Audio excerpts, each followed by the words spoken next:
Good afternoon. Yeah, welcome to the news afternoon. Reporting live from Onirese TV.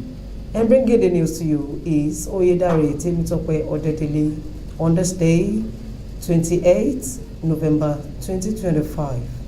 These are the news headline. CBN warns Nigerians against unlicensed microfinance bank Zoda. United Airlines accepts VDM, Mr. Jolloff's apologies after in-flight brawl. Tinubu congratulates Jonathan at 68, hails role in Nigerians' democracy. Banditry, Kwara closes schools in 4 local governments, demands military base.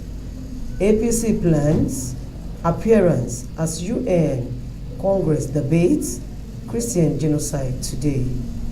And now the news in full.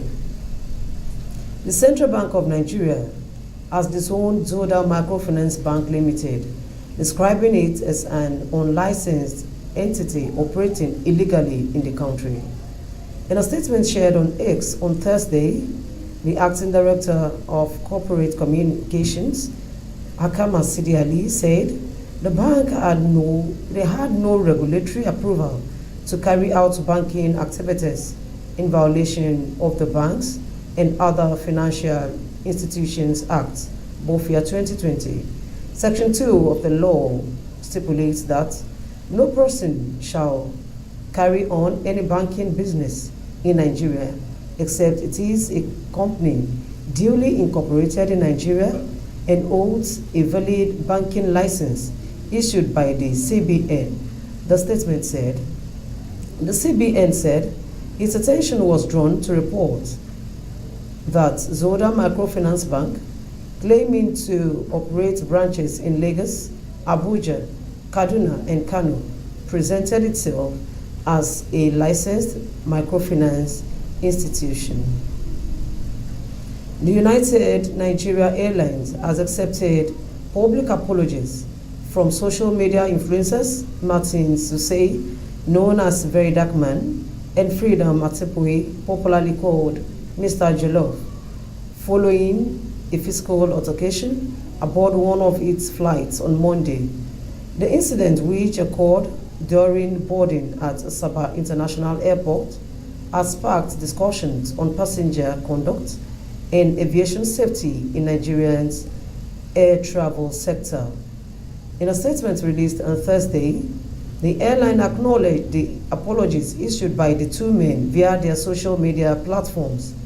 United Nigerian Airlines acknowledges and accepts the public apologies issued by Very Dark Man and Mr. Jolloff following the on-board altercation that occurred during the boarding of flight UN 0523 from Asaba International Airport to Murtala Mohammed International Airport, Lagos, on 17 November 2025.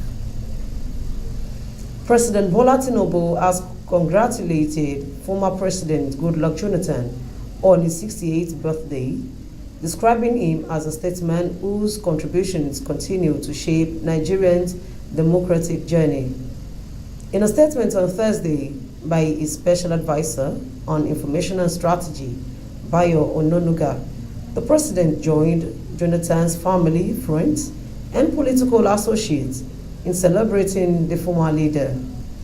President Bola Ahmed Tinubu notes the simplicity and humility that defined Dr. Jonathan's life of leadership, particularly his demonstration of statesmanship during the 2015 presidential election, which strengthened Nigeria's democracy and gave the nation a pride of place, the statement read.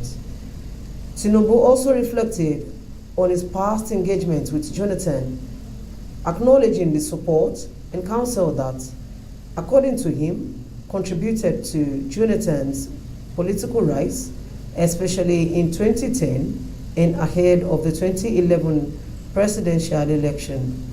President Bola Ahmed Tinubu believes Dr. Jonathan's statesmanship has continued to inspire many leaders, even as he takes up challenging international diplomatic responsibilities, particularly in promoting a democratic culture and values in Africa. The statement added, Tinubu prayed for continued good health and well-being for Jonathan, his wife, Mrs. Patience, and their family. The Kwara State government on Wednesday directed the closure of schools across 4 local government areas amid escalating insecurity in the affected communities. The government's decision was disclosed by the Nigerian Union of Teachers, Kwara State Wing, on Wednesday in a circular issued on Wednesday and obtained by The Punch. The NUT chairman, Yusuf Agbola, announced the shutdown of schools in Isin, Irepodu, Ifelodu, and Ekiti local government areas.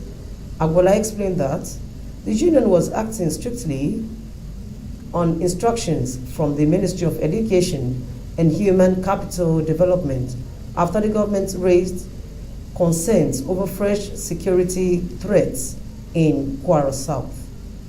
Comrade Chairman, this is to inform you and through you, all schools in the above local governments of the instructions to close down all schools with immediate effect until further notice.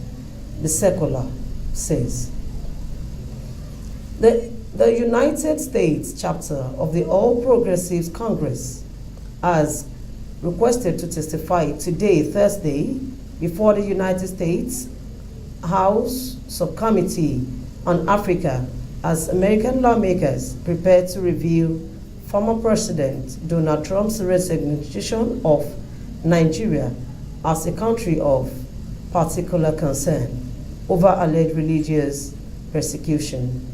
In a letter forwarded to the subcommittee chairman, Chris Smith, the APC USA said it was prepared to lead a high-level delegation to provide what it described as first-hand intelligence and verifiable data on Nigerian security landscape.